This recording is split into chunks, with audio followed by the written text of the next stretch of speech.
The first scream came from the lion enclosure, and it was human. I froze mid-step, keys biting into my palm as I stood alone on the midnight path of the zoo. The gates were locked, the cameras humming softly, and every animal was supposed to be accounted for. Night shift was meant to be quiet. Boring, even. Just me, a flashlight, and the breathing dark. The scream came again, closer this time, cut short like someone had pressed mute on a life. I told myself it was a prank. Teenagers sometimes tried stupid things. But the radios were dead tonight, crackling with nothing but static, and my phone had lost signal hours ago. The air smelled wrong, metallic, like rust and wet fur. I followed the sound. The lion enclosure loomed ahead, its tall fence silhouetted against the moon. The animals inside were pacing, restless, eyes glowing gold in the dark. They weren't roaring. They were watching something on the other side of the fence. Something near me. A shape moved in the shadows by the gate.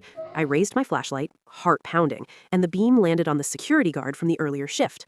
Or what was left of him. His uniform was shredded, his face locked in an expression of pure disbelief, as if he hadn't even had time to scream. That's when I heard the breathing behind me. Slow. Heavy. Too controlled to be an animal. I spun around, flashlight shaking, catching glimpses of enclosures that were supposed to be sealed shut. Doors hung open. Locks lay twisted on the ground like they'd been peeled apart by hands that understood how they worked.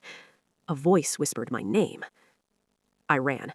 My boots slapped against the concrete as alarms suddenly blared to life, echoing through the zoo in chaotic waves.